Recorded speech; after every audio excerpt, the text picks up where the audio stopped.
Ma belle-mère a eu un sourire narquois. Tu vas cuisiner, nettoyer et servir, ce ne sont que 30 personnes. J'ai remué lentement mon café et j'ai répondu, merveilleux. La maison est à vous, je serai dans un avion ce jour-là. Je ne suis pas votre servante. Elle est restée bouche bée. Mais quand la sonnette a retenti le jour de Thanksgiving, elle a réalisé que la vraie surprise ne faisait que commencer. Je m'appelle Sarah et, à 31 ans, j'étais devenue invisible dans ma propre maison. Un fantôme qui cuisinait et nettoyait pendant que la famille de mon mari vivait sa vie autour de moi. Quand ma belle-mère a appelé avec sa fausse douceur habituelle pour annoncer que je recevrais 30 personnes pour Thanksgiving, quelque chose en moi a finalement craqué. 3 ans à être traité comme du personnel engagé à chaque réunion de famille. 3 ans pendant lesquels mon mari a choisi le confort de sa mère au détriment de ma dignité. 3 ans à disparaître dans la cuisine pendant que tout le monde riait à table.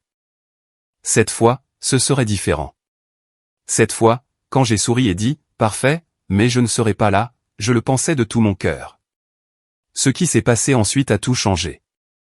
Et la vérité qui a éclaté ce jour-là a modifié à jamais l'équilibre du pouvoir dans notre famille. Si vous regardez cette vidéo en ce moment, j'adorerais savoir d'où vous venez. Mettez-le dans la section des commentaires ci-dessous. Cliquez sur le bouton j'aime et abonnez-vous pour entendre d'autres histoires sur les relations familiales qui prennent des tournures inattendues. Le soleil du matin filtrait à travers les stores de la cuisine, projetant des lignes sur le comptoir où je préparais machinalement mon café.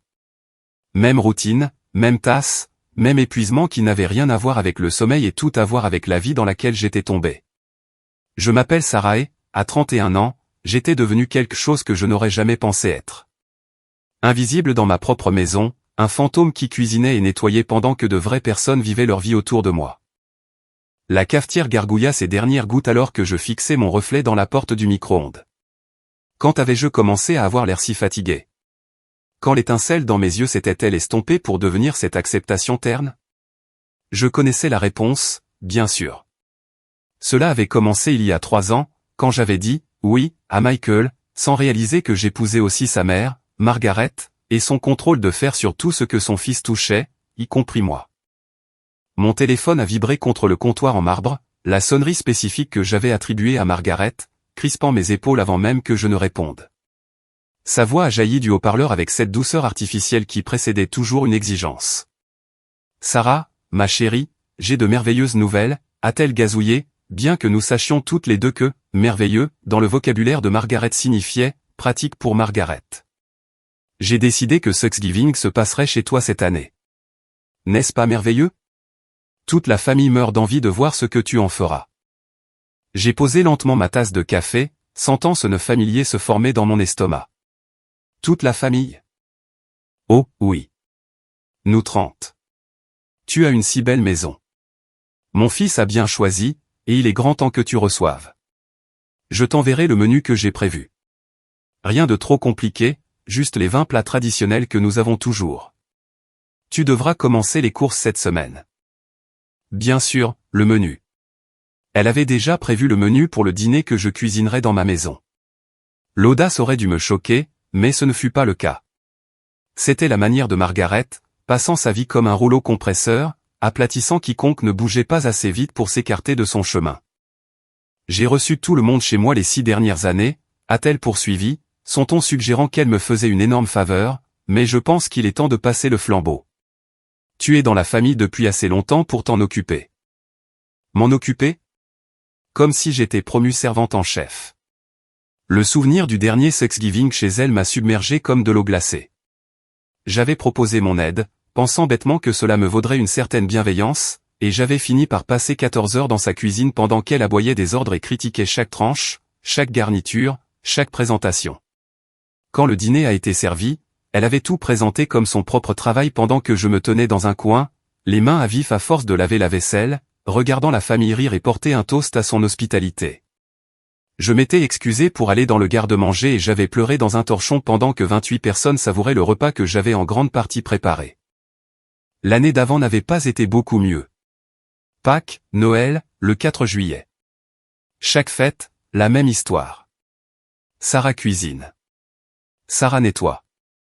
Sarah disparaît en arrière-plan pendant que Margaret tient sa cour. Sarah, tu es là. La voix de Margaret s'est faite plus vive, la douceur s'évaporant. Oui, je suis là. Bien. Je t'enverrai la liste des invités et le menu par courriel ce soir. Oh, et assure-toi d'utiliser la belle porcelaine, pas les soldes que tu utilises habituellement. Nous avons des standards à maintenir. La ligne s'est coupée avant que je puisse répondre. Non pas qu'elle en attendait une. Margaret n'avait pas de conversation.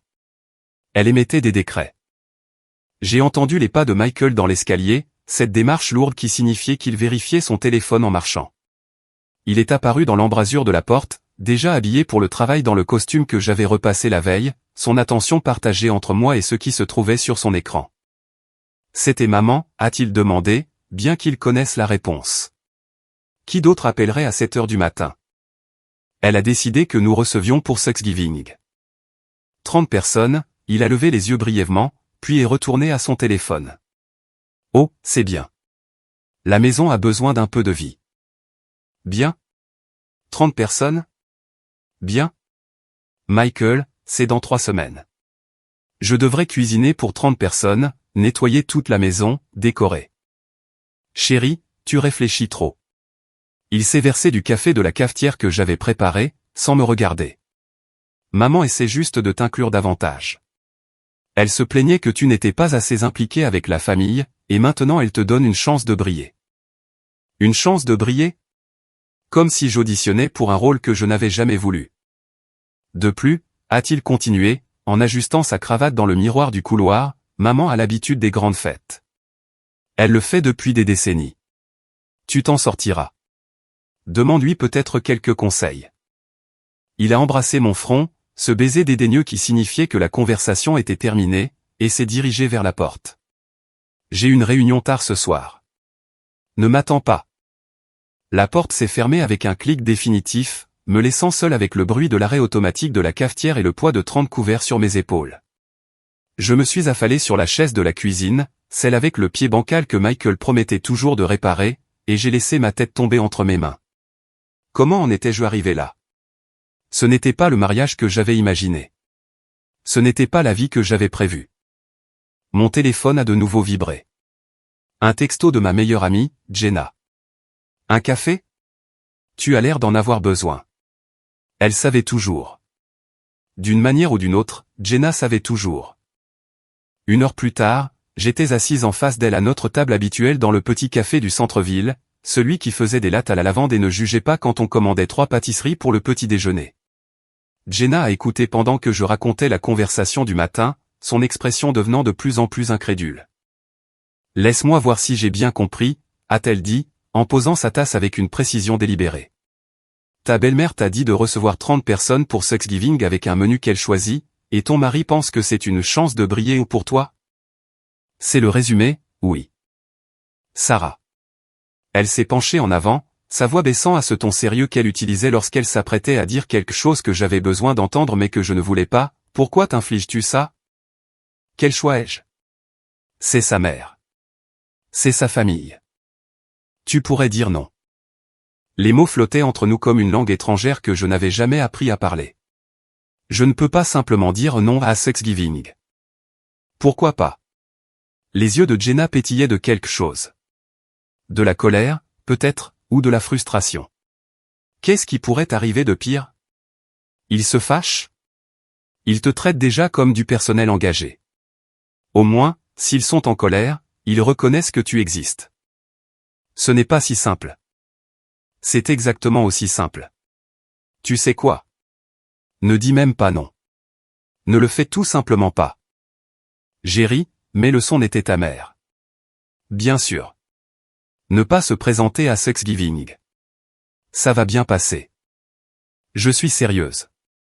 Elle a attrapé ma main sur la table. Et si tu n'étais tout simplement pas là? Et si tu reprenais ta fête? Et si, pour une fois, tu te choisissais toi-même? L'idée était absurde. Impossible, n'est-ce pas? Mais alors que j'étais assise là, sentant la chaleur de la main de mon ami et voyant la féroce protection dans ses yeux, quelque chose a changé. Une minuscule fissure dans le mur que j'avais construit autour de mon acceptation de cette vie. Il ne me le pardonnerait jamais, ai-je murmuré. Peut-être que ce n'est pas la pire des choses, a-t-elle murmuré en retour. Ce soir-là, je me tenais dans ma chambre, bien qu'elle ne m'ait jamais vraiment semblé mienne, décorée dans les tons neutres que Margaret avait insisté pour qualifier intemporels, et je me suis regardé dans le miroir en pied. La femme qui me regardait était une étrangère. Quand étais-je devenu cette personne qui acceptait les ordres comme un soldat, qui préparait des repas pour des gens qui reconnaissaient à peine son existence, qui s'excusait d'occuper de l'espace dans sa propre maison? La voix de ma mère résonnait dans ma mémoire. Ne laisse jamais personne te faire sentir inférieur à ce que tu es, ma chérie. Tu n'es le paillasson de personne. Elle m'avait élevé pour être forte, indépendante, pour me défendre. Elle était décédée 2 ans avant que je rencontre Michael, et parfois j'étais reconnaissante qu'elle n'ait jamais vu ce que j'étais devenu. D'autres fois, comme maintenant, je souhaitais désespérément pouvoir l'appeler, entendre sa voix me dire quoi faire. Mais je savais ce qu'elle dirait. Elle dirait exactement ce que Jenna avait dit, seulement avec un langage plus coloré et probablement quelques mots bien choisis sur le caractère de Margaret. J'ai pris mon journal, l'une des rares choses dans cette maison qui était vraiment à moi, et je l'ai ouvert à une nouvelle page. Le stylo semblait lourd dans ma main alors que j'écrivais. Et si je n'étais pas là? Les mots me fixaient, dangereux et excitants. Et si je reprenais ma fête? Et si je me choisissais moi-même? J'ai écrit pendant 1 heure, planifiant quelque chose que je n'arrivais pas tout à fait à croire que j'envisageais. Mais avec chaque mot, chaque détail, l'idée devenait moins absurde et plus nécessaire. Il ne s'agissait pas de vengeance ou de rébellion mesquine. Il s'agissait de me souvenir de qui j'étais avant de devenir la traiteur non rémunérée de Margaret et la femme invisible de Michael. Plus tard dans la nuit, Michael est rentré alors que je nettoyais après le dîner, un dîner que j'avais mangé seul, comme d'habitude. Il a desserré sa cravate et a pris une bière dans le réfrigérateur, s'installant dans son fauteuil inclinable avec la télécommande. « Salut », ai-je dit, testant le terrain. « Que penserais-tu si je n'étais pas là pour Thanksgiving ?» Il a ri, sans même détourner les yeux de la télévision. « Oui, bien sûr. »« Où irais-tu ?»« Je suis sérieuse. »« Et si j'avais d'autres projets maintenant ?» Il m'a regardé, mais son expression était amusée, condescendante. « Chérie, tu n'as pas d'autres projets. De plus, maman pèterait un câble. Tu sais comment elle est avec les fêtes de famille. » Oui, je savais exactement comment elle était. Mais hypothétiquement. Il n'y a pas d'hypothétiquement. Tu reçois pour Thanksgiving. Fin de l'histoire. Il s'est retourné vers la télévision, zappant avec des clics agressifs. Tu peux m'apporter des chips pendant que tu es debout? Je suis resté là un moment, le regardant m'ignorer aussi facilement que de changer de chaîne. Puis je suis allé à la cuisine, j'ai pris ses chips et je les ai posés sur la table d'appoint à côté de lui. Il a grogné ce qui aurait pu être un merci. Mais en retournant à la cuisine, j'ai aperçu mon reflet dans le miroir du couloir et j'ai vu quelque chose de différent. Un petit sourire, une étincelle de quelque chose qui ressemblait à la femme que ma mère avait élevée. Dans 3 semaines, il s'attendait à ce que je cuisine, nettoie, serve et disparaisse. Dans 3 semaines, ils apprendraient que les attentes et la réalité ne coïncident pas toujours.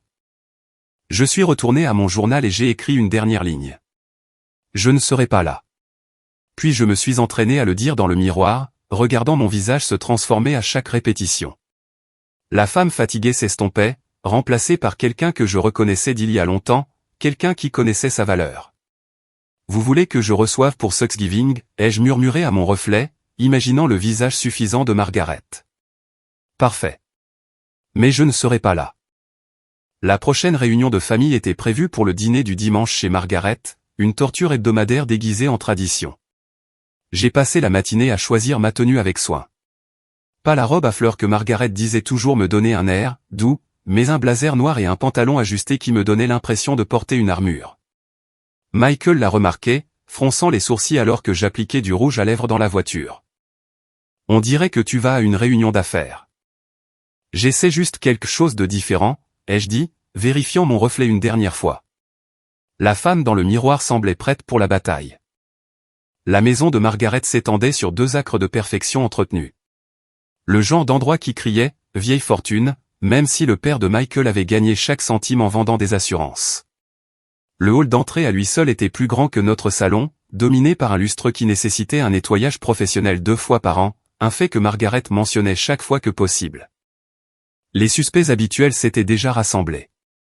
Le frère de Michael, Tom, et sa femme, Ashley, qui avait appris à naviguer parmi les exigences de Margaret en devenant invisible. Sa sœur, Patricia, qui avait hérité du talent de sa mère pour la cruauté désinvolte, et divers cousins et tantes qui gravitaient autour de Margaret comme des planètes autour d'un soleil particulièrement vindicatif. Sarah, la voix de Margaret a percé le bavardage. Te voilà. Je parlais justement de Thanksgiving à tout le monde. N'est-ce pas excitant?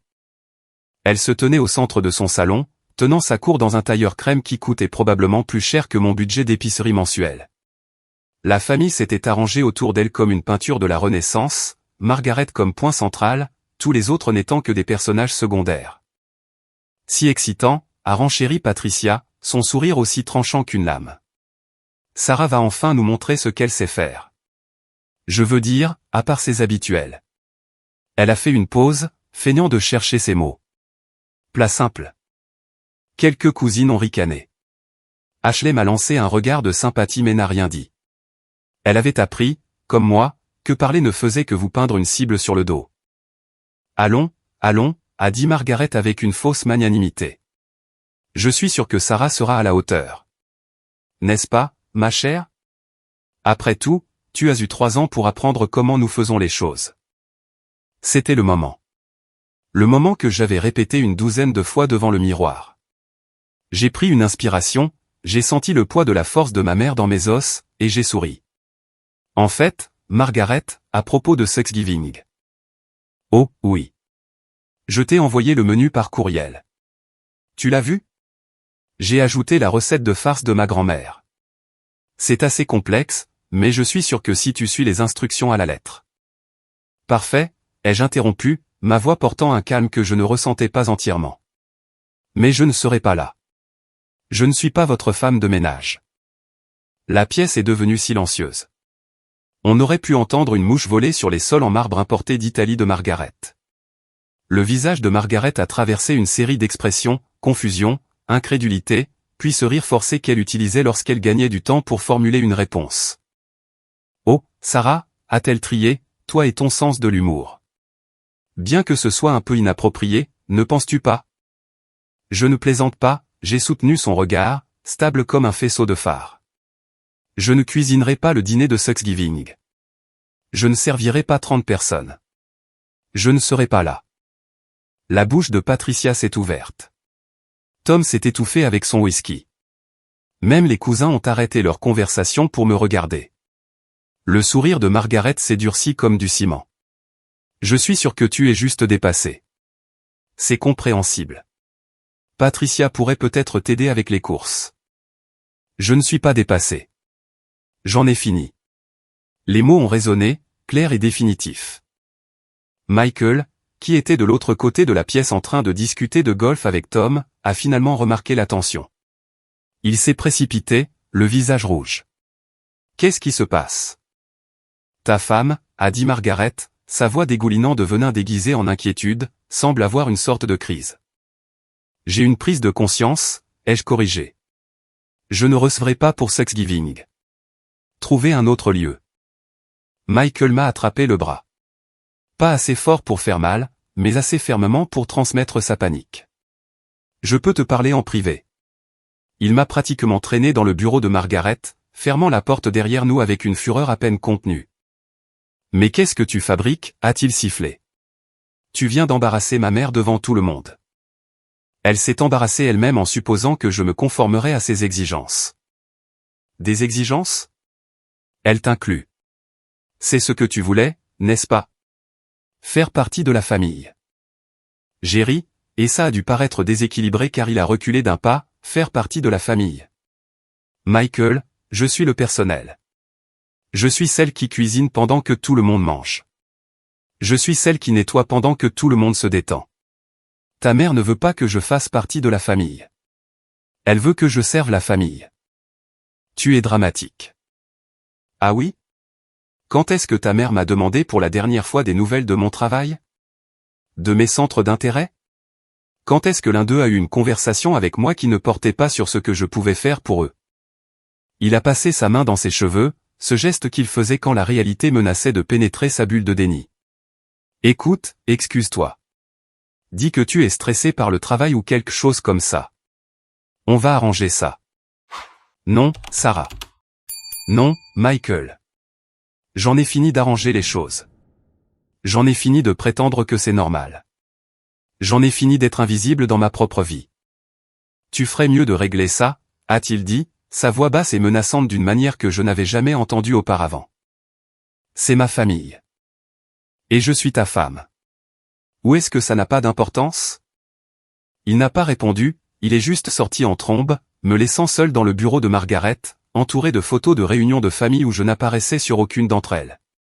J'ai pris un moment pour me ressaisir, puis je suis retourné dans le salon. La conversation s'est arrêtée dès mon apparition. Tout est réglé, a demandé Margaret, son ton suggérant qu'elle s'attendait à une capitulation. Oui, ai-je dit simplement.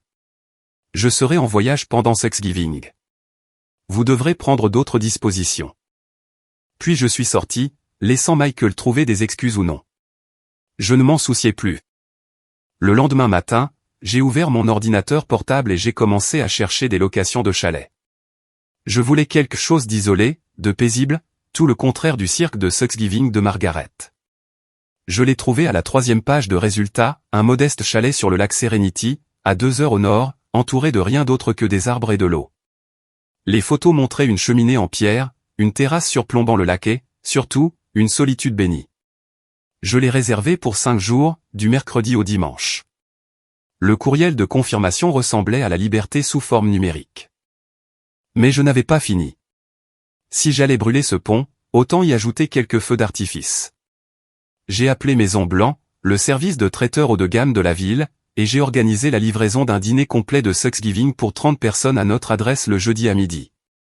Dinde, accompagnement, dessert, tout ce que le menu de Margaret exigeait, et plus encore. Le prix m'a fait grimacer jusqu'à ce que je me souvienne de l'héritage de mon père qui se trouvait sur mon compte séparé, celui dont Michael ne connaissait même pas l'existence. Souhaitez-vous que nous incluions l'installation et le service, a demandé la voix agréable au téléphone. Non, juste la livraison. Ils peuvent se servir eux-mêmes. Je pouvais presque entendre l'indignation de Margaret à l'idée de devoir se servir de la nourriture que quelqu'un d'autre avait cuisinée. Cette pensée m'a fait sourire. Ensuite, j'ai appelé mon amie avocate, Diana, qui avait été ma colocataire à l'université et connaissait ma situation mieux que la plupart des gens.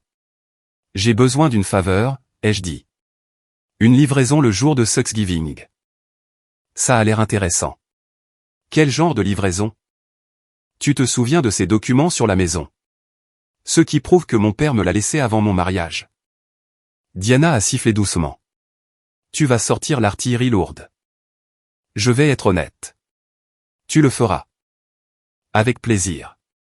Je n'ai jamais aimé cette femme. J'ai préparé l'enveloppe avec soin, en incluant des copies de l'acte de propriété, du testament de mon père et une brève lettre expliquant que bien que j'accueille la famille chez moi, je ne tolérerai plus le manque de respect entre ces murs. Je l'ai scellé avec de la cire, un peu dramatique peut-être, mais si j'allais faire une déclaration, autant la rendre mémorable. La semaine s'est déroulée avec une tension croissante. Michael avait déménagé dans la chambre d'amis, communiquant principalement par des soupirs et des portes claquées. Patricia a appelé 2 fois pour se moquer de ma « petite crise », comme elle l'a appelée. Margaret a envoyé des courriels quotidiens avec des objets de plus en plus passifs-agressifs, menu de Thanksgiving, puisque tu es apparemment trop occupé, tradition familiale, tu te souviens de ça, et mon préféré, déçu. Je n'ai répondu à aucun d'eux. Au lieu de cela, je me suis concentré sur mes préparatifs. J'ai nettoyé la maison méticuleusement, non pas pour eux, mais pour moi, afin de pouvoir retourner dans un espace qui me semblait mien. J'ai rempli le réfrigérateur de repas faciles pour Michael, non pas par obligation, mais pour éliminer toute excuse pour lui de jouer la victime. J'ai même préparé une simple feuille d'instruction pour la cafetière, bien qu'il vive ici depuis 3 ans. Mardi soir, j'ai fait mes valises avec le genre de soins habituellement réservés aux vacances exotiques, des livres que je voulais lire, le vin cher que j'avais gardé, des vêtements confortables que Margaret qualifierait de « démodés », et mon journal, qui était devenu mon confident tout au long de ce voyage. Michael est rentré tard, comme tous les soirs depuis la confrontation de dimanche. Il s'est tenu dans l'embrasure de la porte de la chambre, me regardant plier un pull. « Tu le fais vraiment ?» a-t-il dit, non pas une question, mais une accusation. « Oui. Tu vas vraiment humilier ma famille. » J'ai fait une pause, pesant mes mots avec soin. Ta famille m'humilie depuis 3 ans. Je choisis simplement de ne plus participer. C'est insensé. Tu jettes notre mariage par la fenêtre pour un dîner. Non, Michael. Notre mariage s'est érodé à chaque dîner où je suis traité comme le personnel. Chaque fête où je disparais dans la cuisine, chaque réunion de famille où le confort de ta mère compte plus que ma dignité. Il ne s'agit pas d'un seul dîner. Il s'agit de tous. Il a secoué la tête, le dégoût clair sur son visage. Je ne sais même plus qui tu es. C'est ça le problème, ai-je dit doucement. Tu ne l'as jamais su. Le matin de Thanksgiving est arrivé, vif et clair, le genre de jour de novembre qui vous rend reconnaissant pour les maisons chaudes et les réunions de famille, sauf si vous abandonnez délibérément les deux. Je me suis réveillé à 5 heures, non pas par nervosité, mais par une étrange excitation. Mes sacs étaient déjà dans la voiture, cachés dans le garage, pour que Michael ne les voie pas. Il dormait encore dans la chambre d'amis, étant rentré bien après minuit. Je soupçonnais qu'il avait été chez sa mère, à élaborer une stratégie pour gérer ma rébellion. J'ai fait du café tranquillement, savourant le dernier matin dans ma cuisine avant que tout ne change. La maison semblait différente d'une manière ou d'une autre, comme si elle savait que quelque chose de capital allait se produire. Ou peut-être que c'était juste moi, projetant ma propre anticipation sur des murs familiers. À 6h30, j'ai entendu l'alarme de Michael. Ses pas étaient lourds, agacés, alors qu'il se dirigeait vers la salle de bain. J'avais une dernière tâche à accomplir. Le mot était simple, écrit sur le papier cartonné crème que j'avais acheté spécifiquement à cet effet. Michael et la famille. Profitez bien de votre Thanksgiving. La maison est propre. Le café est fait. Et j'ai organisé une surprise pour vous tous. Je serai de retour dimanche. Sarah. Je l'ai scotché sur le réfrigérateur avec un aimant en forme de fraise de notre lune de miel en Floride, une pointe d'ironie qui satisfaisait quelque chose de mesquin en moi. Michael est sorti de la salle de bain alors que je prenais mon sac à main. Il m'a regardé avec un mélange d'incrédulité et de colère. Tu pars vraiment? Je t'ai dit que je le ferais. Ma mère sera là à 10h pour commencer à cuisiner. Alors elle ferait mieux d'apporter les courses. Son visage est devenu rouge. C'est puéril. Tu agis comme une enfant qui fait une crise. J'ai mis mon sac sur mon épaule et je l'ai regardé une dernière fois. Les enfants font des crises quand ils n'obtiennent pas ce qu'ils veulent. Les adultes fixent des limites quand ils sont maltraités. Apprends la différence.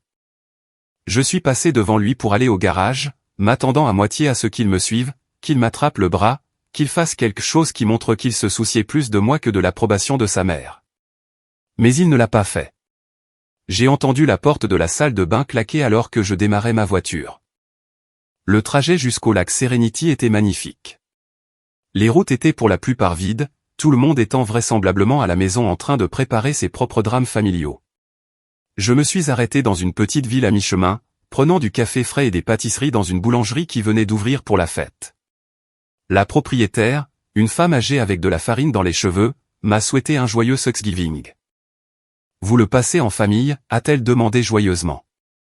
Je le passe avec moi-même, ai-je répondu. Elle a souri d'un air entendu. Parfois, c'est la meilleure compagnie. Je suis arrivé au chalet à 9h, juste au moment où le soleil réchauffait complètement le lac. C'était encore mieux que sur les photos. Rustique mais confortable, avec une cuisine entièrement équipée que je n'avais aucune intention d'utiliser au-delà de faire du café et de réchauffer de la soupe. La cheminée était déjà prête avec du bois, n'attendant qu'une allumette. La terrasse donnait sur une eau si calme qu'elle ressemblait à du verre. J'ai rentré mes sacs, connecté mon téléphone au chargeur, puis j'ai fait quelque chose que j'attendais avec impatience toute la semaine. J'ai allumé l'application de la caméra de sécurité.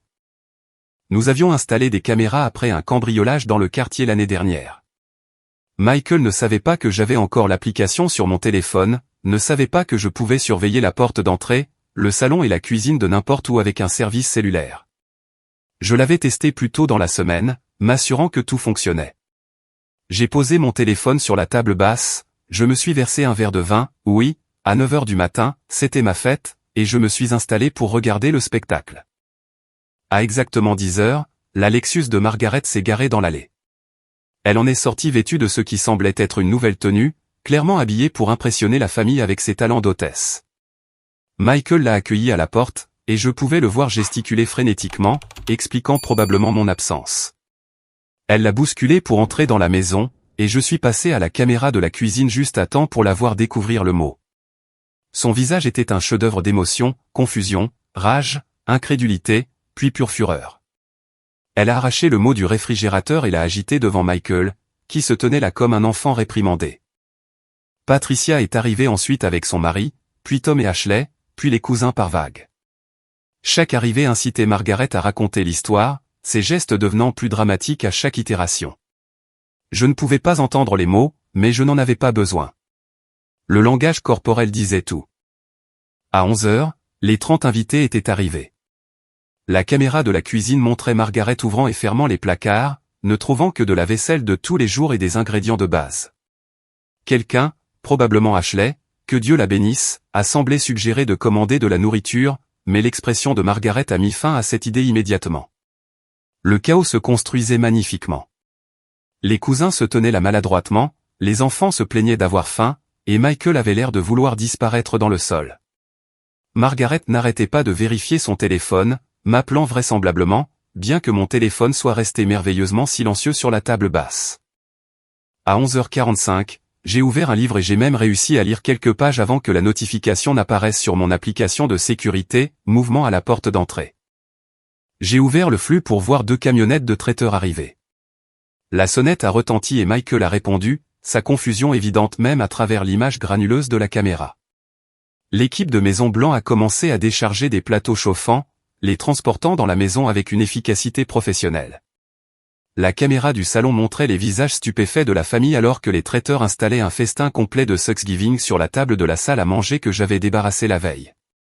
Dinde découpée et prête, accompagnement dans d'élégants plats de service, tartes et desserts disposés sur les précieux plateaux en argent de Margaret que j'avais laissés sortis spécifiquement à cet effet.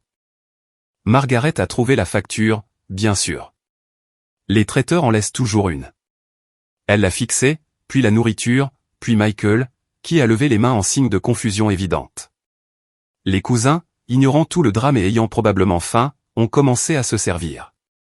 L'un des enfants a applaudi avec enthousiasme devant le buffet de dessert. Même Tom a esquissé un sourire, donnant un coup de coude à Ashley et montrant ce qui semblait être un buffet impressionnant. Mais Margaret est restée figée, la facture à la main, tout son récit perturbé. Elle avait voulu me dépeindre comme la belle-fille égoïste qui abandonnait la famille à Thanksgiving. Au lieu de cela, j'avais fourni un festin dont elle ne pouvait pas s'attribuer le mérite, qu'elle ne pouvait pas contrôler, qu'elle ne pouvait pas critiquer. Patricia a essayé de sauver la situation, faisant un geste dédaigneux vers la nourriture, faisant probablement un commentaire désobligeant sur le fait maison par rapport à l'acheter. Mais même elle ne pouvait nier la qualité. Maison Blanc était l'endroit où Margaret elle-même commandait pour les événements qu'elle jugeait trop importants pour faire confiance à la cuisine de quelqu'un d'autre. Je les ai regardés manger dans un silence confus pendant un moment, puis j'ai fermé l'application et je suis sorti sur la terrasse. Le lac s'étendait devant moi, paisible et indifférent au drame humain. J'avais apporté un sandwich de la boulangerie, et je l'ai mangé lentement, savourant chaque bouchée de pain que j'avais choisi, de garniture que j'avais sélectionnée, selon un horaire entièrement mien. Mon téléphone a vibré à plusieurs reprises. 17 appels manqués de Michael, 12 de Margaret, divers textos que je n'ai pas pris la peine de lire. Mais un numéro a attiré mon attention, Ashley. Son texto était simple. C'était magnifique. Merci pour la nourriture et pour le spectacle. J'ai souri et j'ai supprimé le fil de discussion. Pas de preuves, pas de traces. Alors que le soleil commençait sa descente de l'après-midi, peignant le lac d'or et d'orange, j'ai pensé à ce qui se passait à la maison. Discutait-il de moi pendant le repas que j'avais fourni? Margaret inventait-elle une histoire sur mon état mental, mon égoïsme, mon incapacité à gérer de simples responsabilités familiales? Qu'elle le fasse. Qu'ils parlent tous. Ils mangeaient de la nourriture que j'avais payée dans une maison que je possédais pendant que j'étais assise au bord d'un lac, comprenant enfin ce que ma mère avait essayé de m'apprendre. Le respect de soi n'est pas égoïste. C'est nécessaire.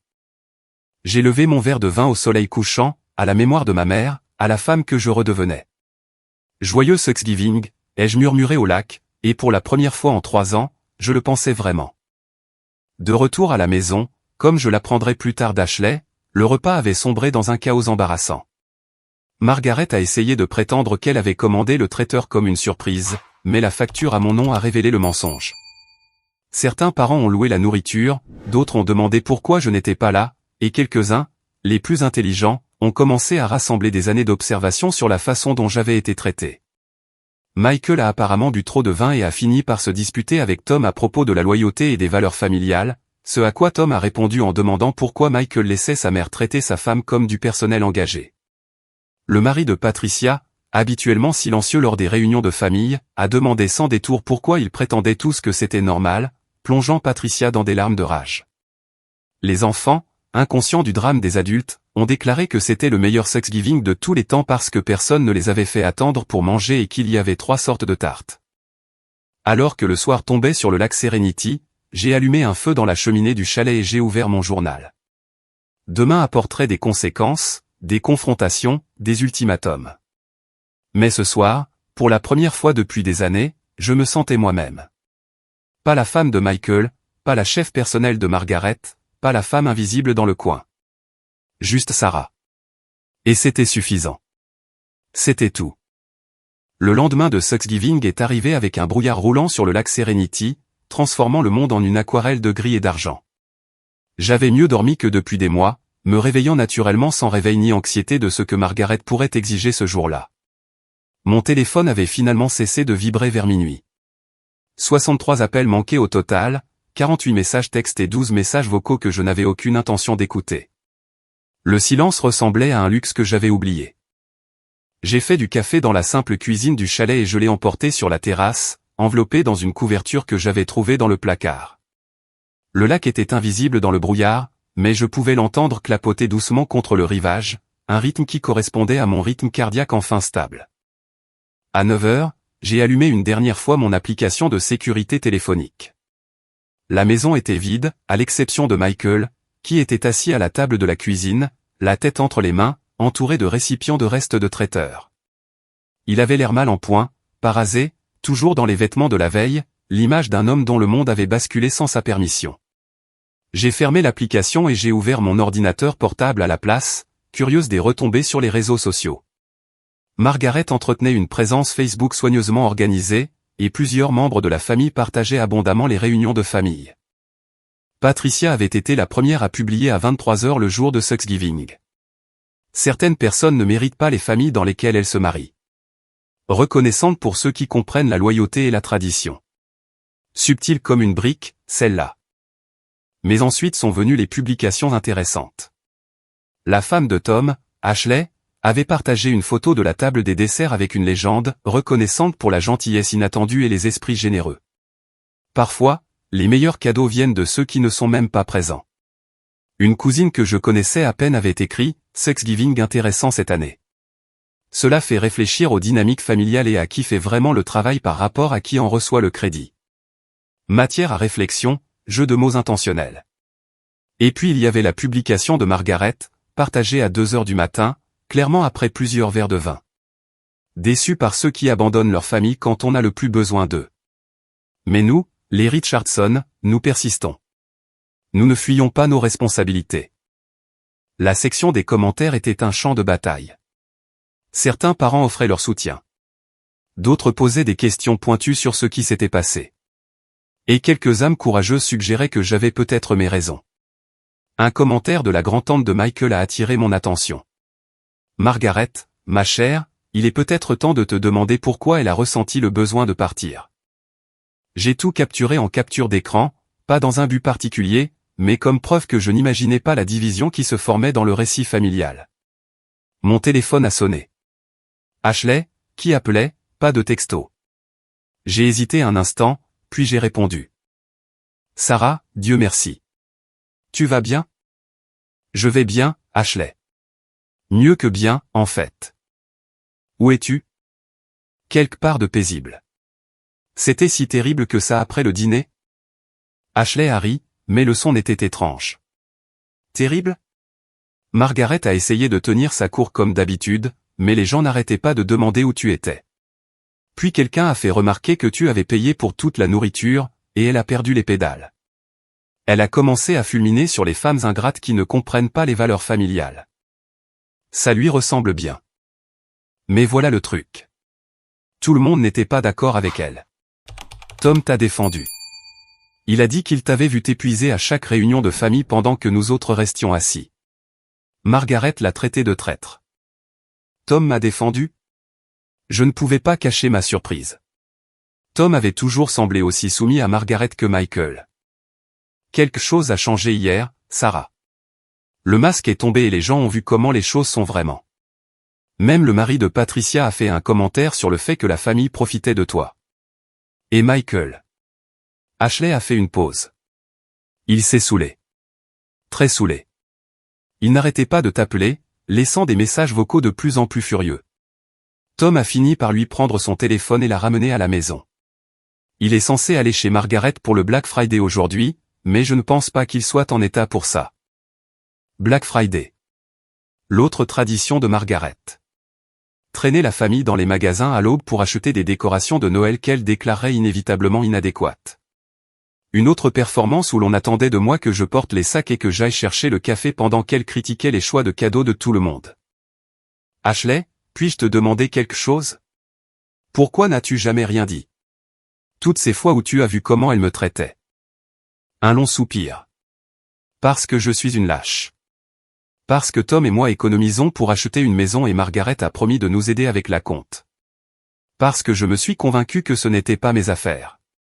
Je suis désolé, Sarah. J'aurais dû te défendre. Ce n'est pas ton travail de mener mes batailles. Non, mais c'est mon travail d'être une personne décente, et j'ai échoué à ça. Pour ce que ça vaut, tu m'as inspiré. J'ai dit à Tom hier soir que j'en avais fini avec les représentations sur commande. Si Margaret veut nous voir, elle peut nous traiter comme des adultes, pas comme des serviteurs. Après avoir raccroché, je suis resté assise avec cette information. La famille se fracturait, se divisait en camps. Une partie de moi se sentait coupable. Je n'avais pas voulu détruire les relations de qui que ce soit d'autre. Mais la plus grande partie, celle qui respirait enfin librement, reconnaissait que je n'avais rien détruit. J'avais simplement cessé de permettre la toxicité de Margaret, et l'explosion qui en a résulté était de son fait, pas du mien. L'après-midi, le brouillard s'était levé, révélant le lac dans toute sa splendeur de novembre.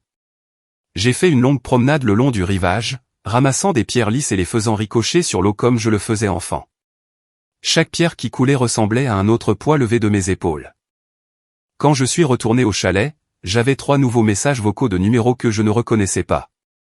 La curiosité l'a emporté et j'ai écouté. Le premier était de la tante de Michael, Louise, la sœur de son père qui assistait rarement aux réunions de famille. Sarah, ma chère, j'ai entendu ce qui s'est passé. Bravo. Margaret avait besoin que quelqu'un lui tienne tête. Si tu as besoin de quoi que ce soit, appelle-moi. Le second était de la femme d'un cousin à qui j'avais parlé peut-être 2 fois. Salut, Sarah. C'est Rebecca. Je voulais juste que tu saches que tout le monde n'est pas du côté de Margaret. Ce que tu as fait était courageux. Profite de ta paix. Le troisième m'a fait m'asseoir brusquement sur le canapé du chalet. Sarah, c'est Margaret. Sa voix était contrôlée, glaciale. Je ne sais pas à quel jeu tu joues, mais ça s'arrête maintenant. Tu rentreras immédiatement à la maison, tu t'excuseras auprès de la famille, et nous ne reparlerons plus jamais de cet embarras. Si tu ne le fais pas, il y aura des conséquences. Tu as peut-être épousé mon fils, mais tu ne seras jamais une Richardson. Tu n'es rien d'autre qu'une croqueuse de diamants qui a eu de la chance. Le contrat de mariage que Michael a signé garantira que tu n'obtiendras rien si ce mariage se termine. Rentre à la maison maintenant ou prépare-toi à tout perdre. Contrat de mariage? Nous n'avions pas de contrat de mariage. Michael en avait parlé une fois au début de nos fiançailles, mais j'avais refusé de signer quoi que ce soit et il avait laissé tomber. C'est du moins ce que je pensais. J'ai appelé Diana immédiatement. S'il te plaît, dis-moi que Michael n'a pas falsifié ma signature sur un contrat de mariage, ai-je dit sans préambule. Bonjour à toi aussi, Harry. Diana. Comment ça va au chalet? Diana, je suis sérieuse. Détends-toi. Même s'il l'avait fait, ce qui serait incroyablement stupide et très illégal, ça n'aurait pas d'importance. La maison est à toi. Héritage prénuptial. Le testament de ton père est en béton. Et falsifier un contrat de mariage? C'est de la fraude. Ça finirait très mal pour lui, pas pour toi. Margaret vient de me menacer. Elle a dit que je n'obtiendrai rien si le mariage se termine. Margaret peut menacer tout ce qu'elle veut. Elle n'est pas avocate et elle ne connaît manifestement pas la loi. Veux-tu que je lui envoie une mise en demeure? Pas encore. Laissons-la creuser son propre trou un peu plus profondément d'abord. Ce soir-là, alors que j'étais assise près du feu avec un livre et un verre de vin, mon téléphone a de nouveau sonné. Michael, d'un numéro que je ne reconnaissais pas, probablement le téléphone de Tom. Contre toute attente, j'ai répondu. Sarah. Sa voix était rauque, creuse. S'il te plaît, rentre à la maison. Je t'ai dit que je serais de retour dimanche. Maman perd la tête. Elle appelle des avocats, parle de te faire interner, dit que tu fais une dépression nerveuse. J'ai ri. J'ai vraiment ri. Quel essai. Je suis sûr qu'un juge serait fasciné d'entendre pourquoi prendre des vacances constitue une dépression nerveuse. Ce n'est pas drôle. Tu as tout détruit. Non, Michael. J'ai tout révélé. Il y a une différence. Elle dit que tu ne seras plus jamais la bienvenue dans la famille. Ai-je jamais été la bienvenue, ou étais-je simplement utile? Silence. Puis, pourquoi me fais-tu ça? À toi, Michael? Quand est-ce que c'est devenu à propos de toi? Quand est-ce que mes sentiments, mon épuisement, ma dignité ont-ils jamais été plus que la façon dont ils te dérangent? Tu es ma femme. Tu es censé me soutenir. Et tu es mon mari. Tu es censé me protéger, me choisir, me voir comme plus que la chef personnelle de ta mère. Quand as-tu fait ça pour la dernière fois? Il s'est arrêté, et pendant un instant j'ai pensé que peut-être, enfin, il pourrait comprendre. Mais ensuite, tu sais comment elle est. C'est plus facile de simplement suivre le mouvement. Pour toi, peut-être. Pas pour moi. Plus maintenant. Si tu ne rentres pas demain pour arranger ça, je ne sais pas si nous pourrons nous en remettre. Peut-être que nous ne devrions pas, les mots flottaient entre nous, lourds de 3 ans de vérité accumulée. Tu ne le penses pas, a-t-il dit, mais l'incertitude s'est glissée dans sa voix. Dimanche, Michael. Je serai de retour dimanche. Ce qui se passera après dépendra entièrement du fait que tu sois prêt à être un mari au lieu du fils de Margaret. J'ai raccroché et j'ai éteint mon téléphone. Demain, c'était samedi. J'avais encore une journée complète de paix avant d'affronter ce qui allait suivre. Cette nuit-là, j'ai rêvé de ma mère. Elle était assise à côté de moi sur la terrasse, regardant le lac, sa main chaude sur la mienne. Tu as bien fait, ma chérie, a-t-elle dit dans le rêve. Tu t'es souvenu de qui tu es. Je me suis réveillé avec des larmes sur les joues, mais un sourire aux lèvres. Quelque part, d'une manière ou d'une autre, je savais qu'elle était fière. Le samedi matin a apporté une chaleur inhabituelle, ce que ma grand-mère aurait appelé un « été d'automne ». Le dernier cadeau de la nature avant que l'hiver ne s'installe vraiment. J'ai de nouveau pris mon café sur la terrasse, cette fois sans couverture, et j'ai regardé le soleil peindre le lac de teintes d'or et de turquoise. À exactement 9 heures, mon téléphone a vibré avec un texto de Diana. L'enveloppe a été livrée à la maison de Margaret. Michael a signé pour la réception. Accroche-toi. J'avais presque oublié l'enveloppe dans le drame des 2 derniers jours. Les documents prouvant ma propriété de la maison, la lettre énonçant mes limites, la bombe qui allait complètement changer la dynamique du pouvoir. J'ai allumé l'application de sécurité, ayant besoin de voir cela se dérouler. La caméra de la cuisine montrait Michael à table, l'enveloppe Kraft non ouverte devant lui. Il était au téléphone, gesticulant de manière animée, parlant probablement à sa mère. Après quelques minutes, il a terminé l'appel et a fixé l'enveloppe comme si elle pouvait le mordre. Finalement, il l'a ouverte. J'ai regardé son visage changer pendant qu'il lisait. D'abord la confusion, puis l'incrédulité, puis ce qui ressemblait à de la panique. Il a feuilleté les papiers, l'acte de propriété, le testament de mon père, la documentation montrant que la maison était mienne avant même que nous nous rencontrions. Sa mère avait exigé que je reçoive pour Thanksgiving dans une maison sur laquelle elle n'avait aucun droit, dans un foyer qui était à moi seul. Son téléphone a dû sonner car il a répondu, et même à travers la caméra de sécurité, je pouvais le voir crier. Il a brandi les papiers vers la caméra comme si son interlocuteur pouvait les voir. 20 minutes plus tard, la Lexus de Margaret est arrivée en trombe dans l'allée. Elle est entrée en furie dans la maison avec Patricia et Tom à sa suite. La caméra du salon a capturé la scène.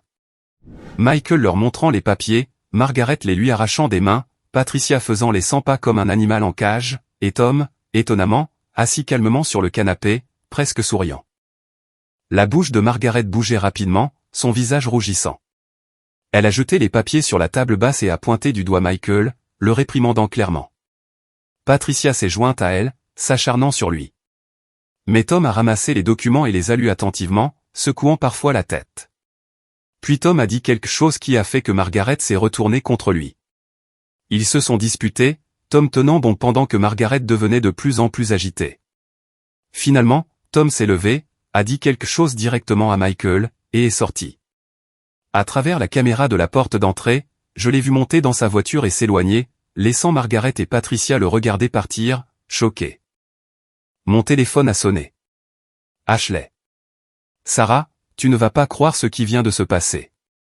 Tom est parti. Comment sais-tu? Laisse tomber. Oui, il est parti. Mais avant de partir, il a dit à Margaret qu'elle était une brute depuis des années et que tu étais la seule à avoir eu le courage de le lui dire. Il a dit qu'il en avait assez de la couvrir et que si elle voulait une relation avec lui, elle devrait la mériter. Tom a dit ça? Tom a dit ça. Sarah, c'est comme assister à l'effondrement d'une dynastie. Le mari de Patricia vient de m'envoyer un message pour me demander si nous voulions prendre un verre et discuter de stratégie de sortie de l'Empire Richardson. Je n'ai jamais voulu. Arrête. N'ose pas t'excuser. Cette prise de conscience était attendue depuis des décennies. Margaret a régné par la peur et la manipulation si longtemps que tout le monde a oublié qu'ils avaient des choix. Tu nous l'as rappelé. Après qu'Ashley ait raccroché, je suis resté assise dans un silence stupéfait. Les effets d'entraînement se propageaient bien au-delà de ce que j'avais prévu. La culpabilité se battait avec la satisfaction, mais finalement, la satisfaction a gagné. C'étaient des adultes qui avaient choisi de permettre le comportement de Margaret. Si mon refus de continuer à jouer le jeu avait exposé le dysfonctionnement, ce n'était pas ma faute. J'ai passé l'après-midi dans un magasin d'antiquités d'une petite ville, parcourant paisiblement des objets qui avaient survécu plus longtemps que la plupart des relations. Le propriétaire âgé, un homme aux yeux bienveillants et aux mains noueuses, m'a demandé si je cherchais quelque chose de spécial. Je regarde juste, ai-je dit, je fais une pause dans les drames familiaux. Il a gloussé. Les fêtes font ressortir le meilleur et le pire des familles. Bien que d'après mon expérience, le pire doit généralement sortir, comme percer un furoncle. Douloureux mais nécessaire. C'est en fait très sage. 60 ans de mariage vous apprennent des choses. La famille de ma femme m'a détesté pendant la première décennie. Ils pensaient que je n'étais pas assez bien. Puis, un Noël, j'ai simplement arrêté d'essayer de me prouver à eux. Vous savez ce qui s'est passé? Quoi? Ils m'ont enfin vu. Le vrai moi, pas la version de moi qui essayait de gagner leur approbation. Certains ont aimé ce qu'ils ont vu, d'autres non. Mais au moins, c'était honnête. J'ai acheté un petit oiseau en céramique dans la boutique, un merle bleu qui me rappelait ceux que ma mère nourrissait. C'était comme un signe, un petit symbole de la liberté que je trouvais. Quand je suis retourné au chalet, j'avais 17 autres appels manqués et un message vocal d'un numéro que je ne reconnaissais pas. La curiosité a de nouveau gagné. Madame Richardson, ou devrais-je dire Mademoiselle Chin puisque vous n'avez apparemment jamais légalement changé de nom. C'est Hamilton Pierce de Pierce et Associés. J'ai été engagé par Madame Margaret Richardson pour discuter de la situation concernant la propriété au 452 Maple Drive. Veuillez me contacter dès que possible pour discuter d'une solution qui profite à toutes les parties. Un avocat? Elle avait vraiment appelé un avocat. J'ai transféré le message vocal à Diana avec un seul point d'interrogation. Diana a rappelé en riant. Hamilton Pierce. Elle a engagé Hamilton Pierce. Oh, c'est parfait. C'est un partenaire de golf de son mari qui fait du droit immobilier. Je n'en ferai qu'une bouchée. Veux-tu que je l'appelle? Que pense-t-elle pouvoir accomplir? L'intimidation. C'est sa seule tactique. Elle espère que les menaces légales te feront peur et te soumettront. Comme elle te connaît peu. Ce soir-là, je me suis préparé un dîner simple, des pâtes au beurre et à l'ail, une salade, du pain de la boulangerie locale. J'ai mangé lentement, savourant chaque bouchée, me souvenant de tous les repas élaborés que j'avais cuisinés et que j'étais trop épuisé pour apprécier. À la tombée de la nuit, je me suis assise près du feu et j'ai ouvert mon journal. Demain, je rentrerai à la maison. Demain, j'affronterai ce qui m'attendait. Mais ce soir, j'ai écrit. Chose que j'ai apprise cette semaine. Les limites ne sont pas cruelles, elles sont nécessaires. Les gens vous traiteront aussi mal que vous le leur permettrez. Le mariage sans respect, ce sont juste des colocataires légaux. Ma mère avait raison. Je ne suis le paillasson de personne. Parfois, le meilleur cadeau que vous puissiez faire à quelqu'un est la vérité. La liberté a le goût des pâtes mangées dans un silence paisible. Je suis suffisante, telle que je suis. Mon téléphone a vibré avec un dernier texto d'un numéro inconnu. J'ai failli ne pas le lire, mais quelque chose m'a poussé à regarder. Sarah, c'est Robert Richardson, le beau-frère de Margaret. J'ai entendu parler de Thanksgiving. Ça m'a rappelé pourquoi je n'ai pas parlé à Margaret depuis 5 ans. Tu as fait ce que je n'ai jamais eu le courage de faire. Lui tenir tête devant tout le monde. Si tu as besoin d'une recommandation pour un avocat en divorce, j'en connais un bon. Bienvenue dans le monde libre. Même la famille élargie de Margaret me contactait. L'avalanche que j'avais déclenchée prenait encore de l'ampleur. Demain apporterait la confrontation, peut-être la fin de mon mariage, certainement la fin de quelque chose. Mais alors que je couvrais le feu et que je me dirigeais vers le lit dans la chambre douillette du chalet, je me sentais prête. Quoi qu'il arrive, je l'affronterais en étant moi-même. Pas la version diminuée que j'étais devenue, mais la femme que ma mère avait élevée. Le dimanche est arrivé avec de la pluie, une bruine constante qui a rendu le monde doux et gris. Un temps approprié pour ce qui ressemblait à des funérailles, la mort de celle que j'avais été pendant les 3 dernières années. J'ai fait mes bagages lentement, avec soin, traitant chaque objet comme s'il avait de l'importance, les vêtements qui m'avaient fait me sentir moi-même, les livres qui m'avaient tenu compagnie, le journal qui avait été témoin de ma transformation. J'ai enveloppé le merle bleu en céramique dans du papier de soie et les rangé en sécurité dans mon sac à main, mon talisman pour ce qui allait suivre. Le trajet du retour était méditatif, la pluie créant un cocon autour de ma voiture. Je n'ai pas mis de musique, je n'avais pas besoin de distraction. Mes pensées étaient claires, ma résolution solide. Quoi qu'il m'attende à la maison, j'étais prête. Je me suis garé dans le garage à exactement 14 heures. La voiture de Michael était là, bien sûr. Je me suis demandé s'il avait attendu près de la fenêtre comme un chien anticipant le retour de son maître. Cette pensée aurait dû me rendre triste, mais elle m'a simplement fatigué. La maison semblait différente quand je suis entré. Ou peut-être que je me sentais différente dedans. La cuisine était propre, de manière suspecte. Michael avait soit engagé quelqu'un, soit Margaret avait envoyé Patricia pour ranger afin d'effacer les preuves du chaos de Thanksgiving. Sarah. La voix de Michael venait du salon. Ni en colère, ni suppliante. Vaincu. Je l'ai trouvé sur le canapé, l'air plus petit en quelque sorte. Il s'était rasé, avait changé de vêtements, fait un effort, mais ses yeux étaient creux, cernés par le genre d'épuisement qui vient d'une révélation forcée. « Tu es de retour », a-t-il dit inutilement. J'ai dit que je le serais.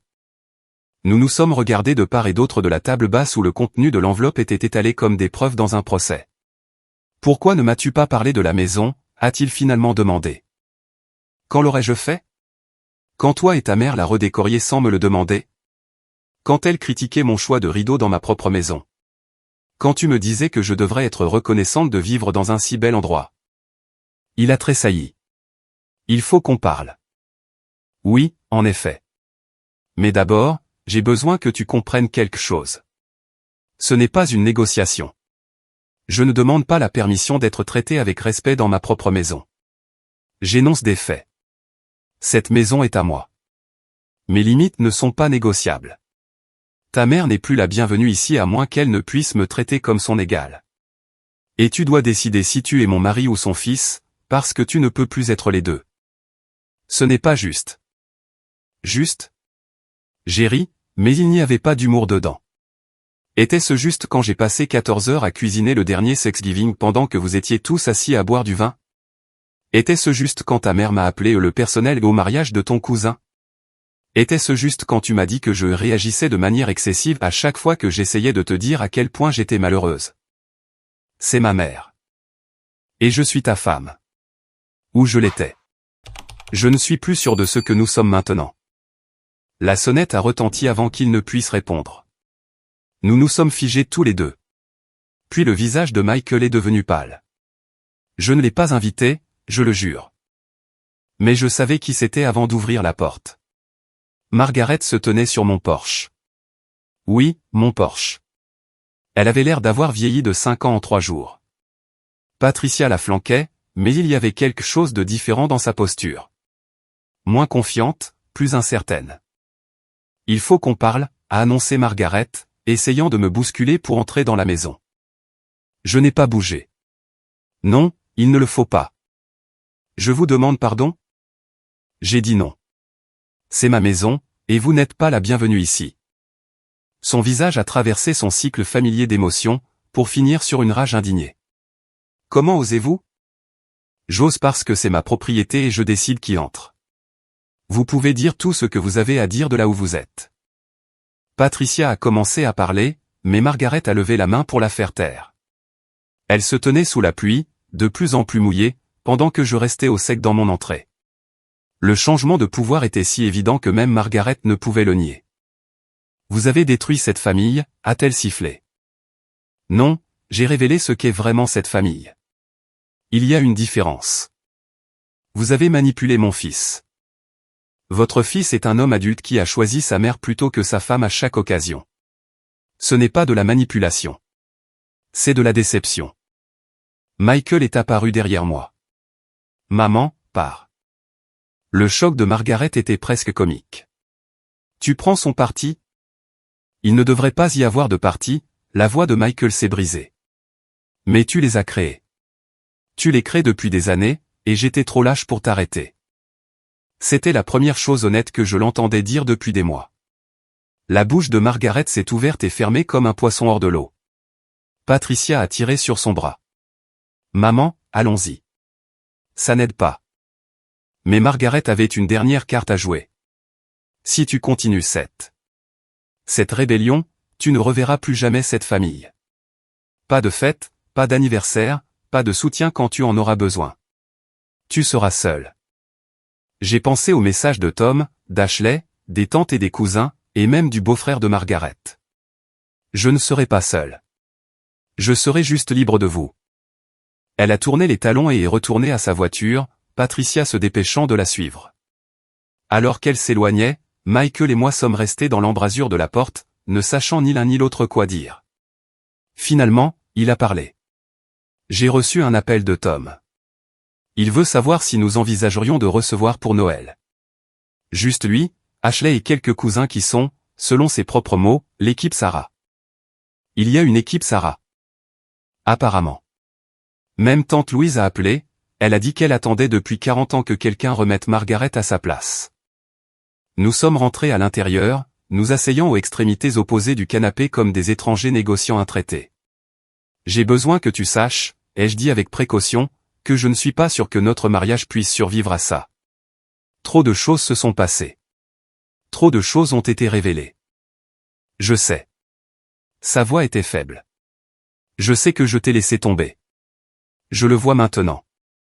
Chaque fois que j'ai choisi la voie facile, que j'ai choisi ses sentiments plutôt que les tiens. Je t'ai laissé tomber. Le voir maintenant n'efface pas 3 ans de dévalorisation. Non, en effet.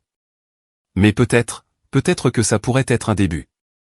Si tu es d'accord, j'aimerais essayer. Vraiment essayer.